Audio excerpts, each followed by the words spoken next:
everyone, and welcome to Once Upon a Lecture. I'm Princess Jasmine, that's Professor Jasmine to you, and I'm going to be introducing you to a whole new world of numbers known as statistics. So on today's episode, what I would like to do is start with a simple introduction about what statistics is, what we use it for, and how it's helpful for us for those who study behavioral sciences. On our agenda today, we will begin by defining what the word statistics means and delve a little bit deeper into why we even use statistics. What is it for? What types of questions can it answer for us? In order to do that, we also need to understand some of the basic vocabulary that goes into the world of statistics. So just like any other field has its own specific terminology, we have a very similar type of terminology to learn when it comes to statistics. And then once we finish talking about the basic vocabulary for statistics, I'd like to introduce you to some very commonly used scales of measurement that you're going to need to know in order to be able to conduct calculations yourself. Let's get started. So, what is or are statistics? Statistics are actually all around us. We use them every day without even realizing that we do. And statistics help us make sense of the information that we receive about our events in our community, in our nation, and in the world. So I'm sure if we try, we are going to be able to come up with some examples of statistics on our own. So some of the ones that I've come up with, I've listed for you here. For example, anytime you listen to a weather forecast, that is an example of statistics. You may hear the word probability a lot. Probability will be addressed later in our course. However, if we look at the simple definition of probability, probability is basically what are the chances of something happening. And so whenever you put a percentage to this chance or likelihood for something to happen, that is an example of statistics. So here we see an example that there is a 70% chance of rain. That is a perfect example of a statistic. Another example of statistics is a report card. Well, not the report card itself, but more importantly, what you see at the bottom of the report card, what we call a GPA or a grade point average. An average is a very, very commonly used measurement of statistics, and basically it takes into account all the values of your data set, and then it divides by the total number of data points that you have in order to give you an average. I'm sure you and I calculate averages all the time, and so an average is another example of a statistic. Also, if you ever read a classified section or a sports section or information about a particular study that took place, you see a lot of things talking about a representation of the numbers, the representation of the data. And one example of a statistic is that over 60% of injuries during contact sports occur during practices. So not so much during the actual tournament, but more often during a practice. So these are examples of the way that we see statistics in the real world. So why do we, as psychologists and sociologists, actually care about statistics? What role do statistics play for those who are studying psychology, sociology, anthropology? Well, we often use statistics in our research to tell us how sure we are about our discoveries. So first of all, what we do in psychology is we study human behavior. You can imagine that studying human behavior is rather complicated because there are so many different behaviors and they vary across large amounts of people. So using statistical analyses, we are able to be provided with some sort of a degree of certainty. And this certainty is directly related to a hypothesis or an educated guess that we may have about the relationship between item 1 and item 2. And so ultimately, statistical analyses help us understand, are the results we see attributed to chance and coincidence, or are they in fact caused by true relationships between variables? If you're thinking to yourself, what is a variable? Don't worry, I'm going to address that in the next section, basic vocabulary. But ultimately, just in a nutshell, statistics help us test our hypotheses. And because no matter what type of science you're studying, you are often using the scientific method. Scientific method often involves having some type of a research question, right? having some sort of an interest about the world around you, having some sort of an interest about a particular type of behavior, a type of population, etc. So once you develop a particular hypothesis to answer this research question, you then need to test it with observations and evidence. So it's not enough to just witness things happening. What we do is we observe this data, but then we actually code it, we transform what we see into some type of quantitative or numerical value. These numbers or quantitative values are then analyzed using a variety of statistical analyses that you will learn throughout this course. And ultimately what we're doing is we're looking for statistical significance. If something is statistically significant, then it says that whatever our results are in fact based on some manipulatable relationship between one variable and another. If you do not have statistical significance, then we often say that the results that we are seeing are in fact due to chance or a coincidence and not actually proven with science. So that's kind of the backstory on why we use statistical analyses in the behavioral sciences. So now let's talk about some of the basic terminology and vocabulary that you're going to need to know to do well in this course. First thing we need to do is talk about the two different types of statistics that we have. The first one is called descriptive statistics, and the definition of this term is planted in its name already. So when we think of the word descriptive, obviously that will lead us to think of the word to describe. And that's what descriptive statistics are. They're used to describe and evaluate data. So you might be thinking, Princess Jasmine, isn't that what all statistics do? They give us a bunch of descriptions and ways to evaluate data. Yes and no. With descriptive statistics, that's kind of the limit of what you can do. You can only use it to maybe find averages of a particular data set. You can find the highest number and the lowest number, which we call the range.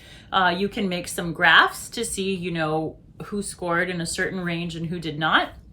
But you can't really make any further generalizations from descriptive statistics. So on the opposite end, we have inferential statistics.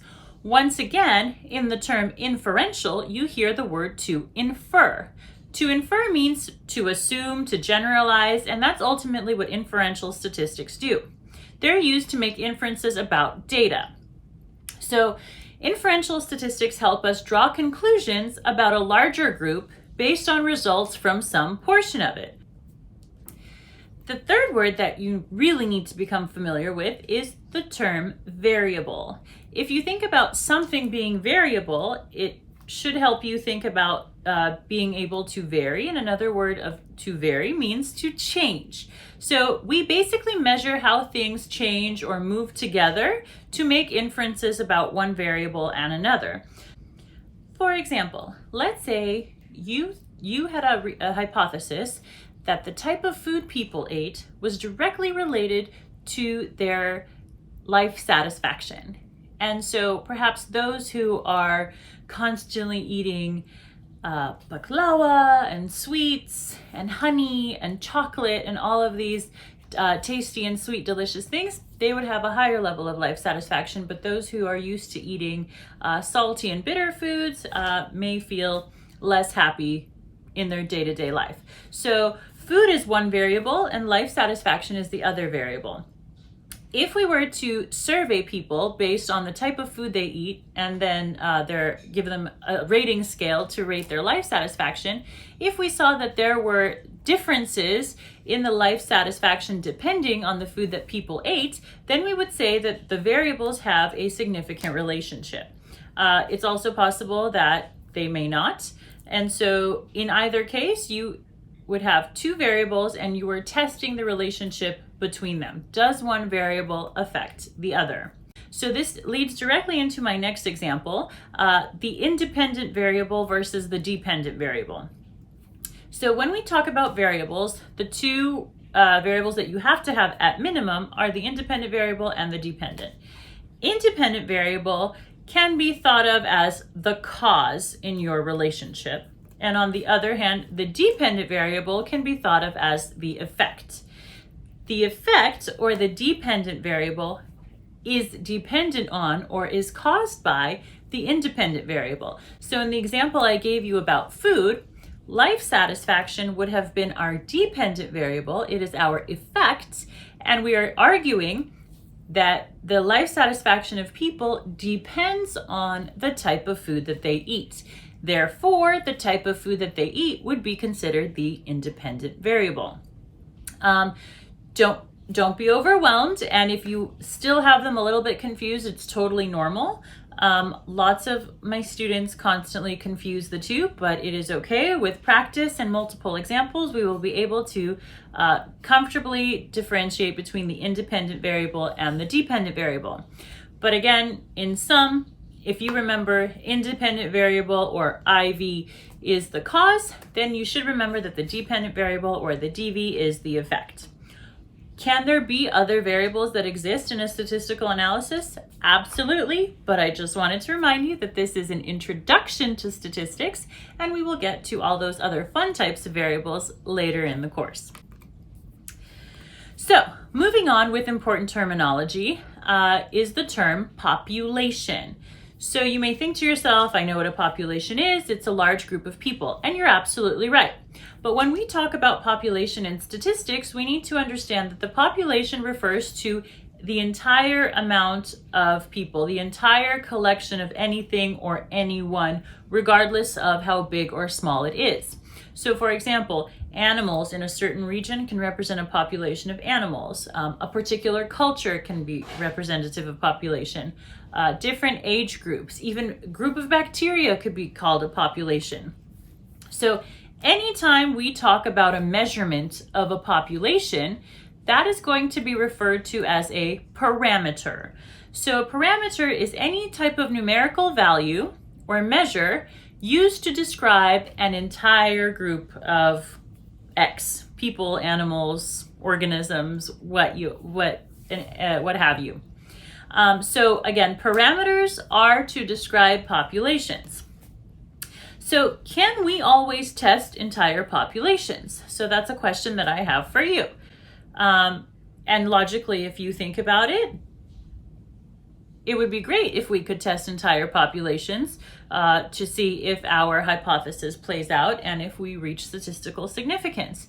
But unfortunately, testing entire populations, or testing in general, any sort of statistical test, is quite time consuming. It's also dependent upon feedback from these different members of the population.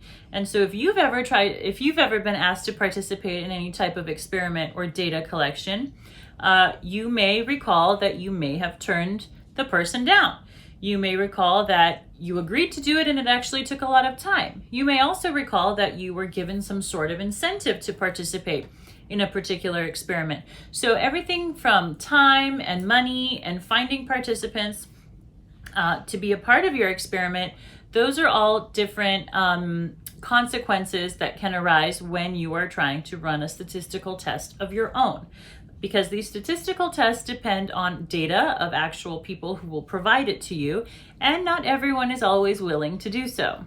So we can't always test entire populations because we don't often have the resources, and we also don't always have time, especially in the medical field when doctors and companies are looking for cures for particular illnesses. We don't have that much time to wait around to collect data from absolutely every person in a particular population. So what we do is we take a sample of this population that's in need of a medication and we run tests on them.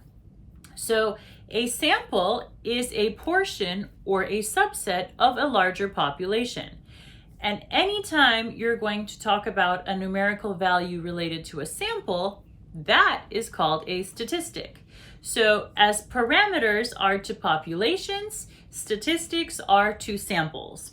Both parameters and statistics are evaluations of numerical data, but parameters always describe a population and statistics always describe a sample. So when we make conclusions about entire populations based on samples, we are using inferential statistics. So just to loop this back to how we started this discussion, there are two different types of statistics, the descriptive statistics and the inferential statistics. when we test samples of a larger population, we are actually using this sample to make an inference about the larger population. So whatever results come from our testing with this subset, we hope that it's safe to assume that these results would then generalize to the entire population from which this particular sample came.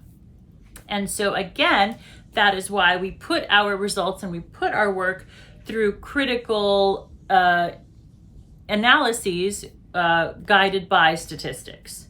If you're thinking to yourself, well, how do the participants get selected, right? How do we know who should be selected from a population? Well, that's a great question, and that is going to bring us into the next slide that we're going to talk about, the different types of sampling.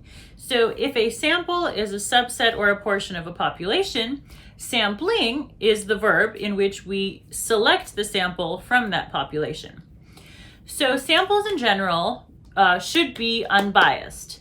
So what does it mean, biased versus unbiased? Well, imagine that you are interested, let's go back to the food example, right? Let's say you imagine that you want to see whether the type of food people eat affects the life satisfaction that they have. An unbiased sample would be the researcher selecting people on a completely random basis. So you are hopeful to find a representation of people who eat both sweet things like the desserts that we discussed, and you should also find the same amount of people who eat the salty and the bitter foods. You definitely don't want to have more of one group than the other, because then for sure your results would be skewed. You also don't want to ask your friends only to participate in your research. You don't want to ask people that you know too much about to participate in your research. Basically, being biased is using your own sneaky methods to find people to contribute data to your project. Probably your friends and your family are rooting for you, for your hypothesis to play out the way that you want, right? We don't like being wrong, right? And so typically researchers go into a particular experiment with a hunch, right? This hunch is what we call the hypothesis. And typically, we are hoping that our hypothesis is right, and we are trying to get statistical significance to prove that. So if you are only recruiting people that are on your team and who are hoping the same for you, who have a previous idea of what your study is about, those are all examples of biased sampling, and you want to avoid those. Because ultimately, at the end of the day, what we're looking for is an unbiased, a clean sample, uninfluenced by any external sources, for you to actually see whether the relationship between your independent variable food and your dependent variable life satisfaction truly exists or not. So the first and most important and most common way that you can get an unbiased sample is through random sampling. Random sampling means that each member of a population has an equal chance of being included. So for example, here in Agrabah, I could go down into the marketplace and hand everybody a number. I can also count every third person and ask them to be in my study. I'm not looking for specific people. I'm not looking for people who match a specific criteria. Anybody and everybody has a fair chance and an equal chance to participate in my experiment. Sampling with replacement is another type of sampling in which each member of a sample is returned back to the population before the next selection. So I know we haven't talked much about how many times we should be sampling from a population, but that's typically dependent on the size of the population itself. So if the entire population has 100 people, perhaps you would want to take 2 or 3 samples to get good representation and have perhaps 30 people in each sample. However, if you have a population of 5 million, then definitely you would want to increase your sample size and perhaps do a couple more testing samples. So if you are sampling with replacement, that means that after you've asked this participant to go through your experiment, They then return to the population from which you are sampling, and they have the opportunity to be a part of your sample once again. We typically don't like to retest the same person over time unless we have good reason to do that. So for example, if we are testing a new medication and we want to see the results of this medication 2 weeks after taking it and then 4 weeks after taking it, then by all means you should probably test the same person. But more often than not, sampling with replacement for things that are going to be done, just one time without some sort of consecutive effect doesn't happen. So sampling without replacement is typically the more common one, where members are not returned to the population before the next selection. So if you've participated once, you only get to participate once, and therefore you are not placed back in the same subject pool from which you could be selected. And then we also have stratified random sampling. So when a population is divided into specific groups or strata, and then the random samples are taken from within those groups. So for example, gender is a very common way to use stratified random sampling.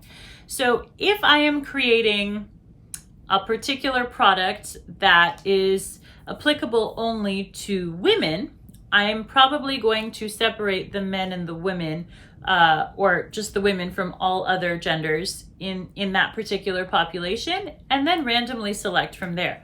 So it's not to say that stratified random sampling is a good or bad thing. It's just you want to make sure that the type of sampling that you use for your analysis is the proper one relative to your research question.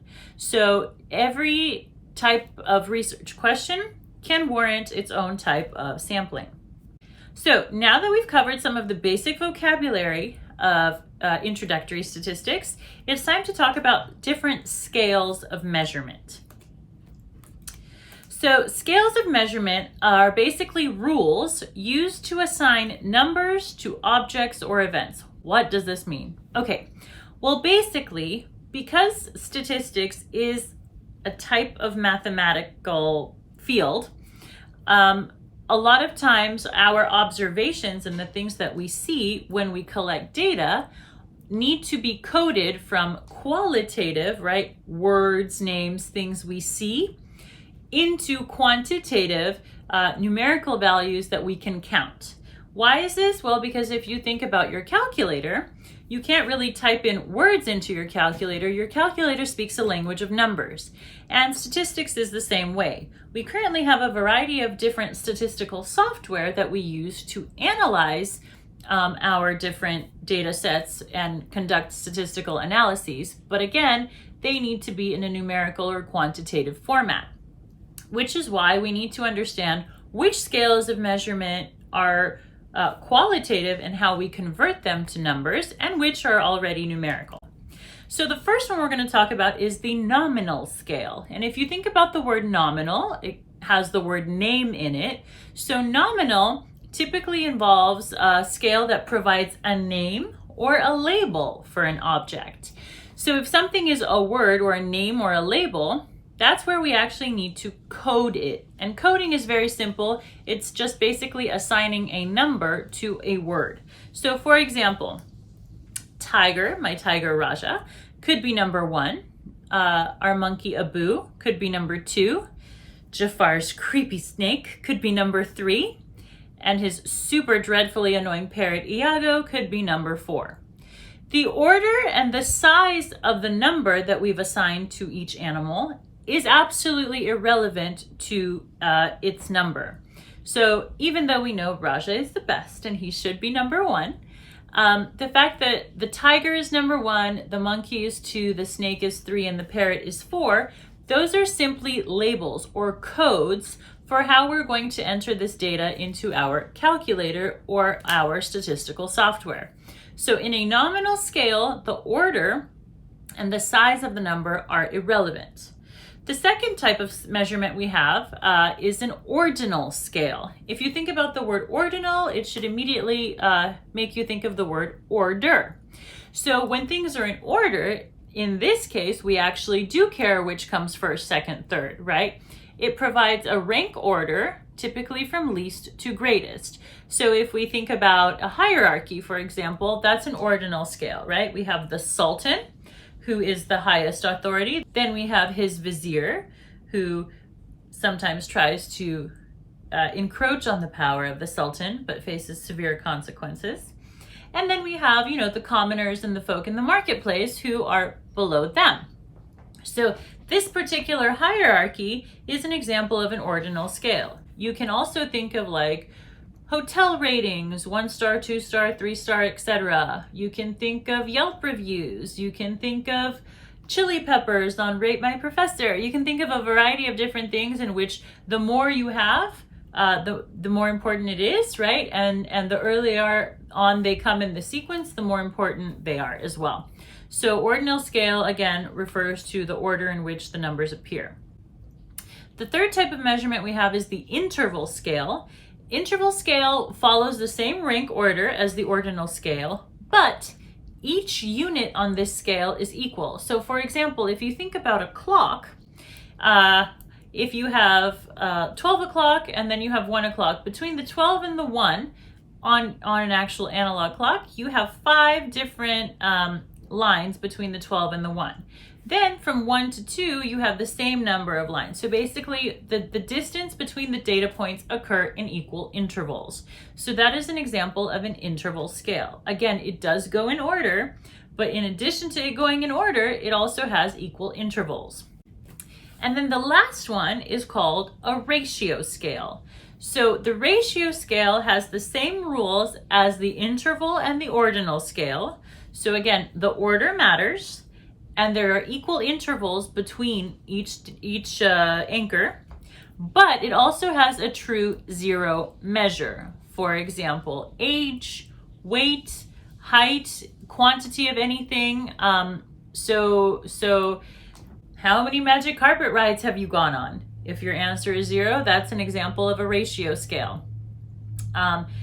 Weight, right? Is it possible for something not to weigh a certain number of pounds? Height, age, basically all of these things where 0 can actually be a number, a particular measurement, that's probably your best bet, knowing that it's a ratio scale. So I realize that this is a lot of information and it might be a little bit confusing, so I've put together a little game for us called Name That Scale. So of the 4 that we talked about, nominal, ordinal, interval, and ratio, let's see if you guys can identify the scales I have here. So the first one, the colors of the harem girls' costumes. Purple equals 1, pink equals 2, and red equals 3. So again, does it mean that the purple is better than the pink, is better than the red? Does it mean that there are equal intervals between purple, pink, and red? If your answer is no to either of these questions, you're correct, and that would probably mean that there's absolutely no numerical logic to any of this, which would mean that it has to be the nominal scale, because all that we're doing is assigning a number to a word. 1 goes to purple, 2 goes to pink, and 3 goes to red, and that's really all that coding is doing. The next example is temperature. If you think about 106 degrees, is that more or less than 108 degrees? If something is 110 degrees, is that relatively in order from 108 degrees, or does the order here not matter? Is there a 0 anywhere here? So all of these are kind of clues to help us understand that in fact the temperature is an interval scale because there's the same amount of distance between each degree point. The third one we have here is a camel race. Whenever you think of race and you think of first place, second place, third place, that's probably a good indicator that we're looking at the order in which the camels have won the race. So that's probably a good indication that that is an ordinal scale. And the last one, the number of wishes you have left once you free your genie. So those of you who are unfamiliar with Genie, he has been freed by Aladdin. So he is not responsible to grant anybody any more wishes. So the number of wishes you have left after you free your genie is in fact 0. So if you have a true 0 measurement or any quantifiable number, that's a good indication that you are going to be using a ratio scale. So again, just to reiterate, the first one was ordinal for colors of the harem girls' costumes. The second one was interval for temperature. The third one was ordinal for the order in which the camels win the race. And the fourth one was ratio because the number of wishes you have left once you free your genie is 0. So hopefully that gave you a better idea of the different scales. And overall, really great job, everyone. Thanks so much for tuning in to Once Upon a Lecture. And I hope to see you next week with my friend Princess Ariel, I believe, who will be talking to us about frequency distributions. See you next time.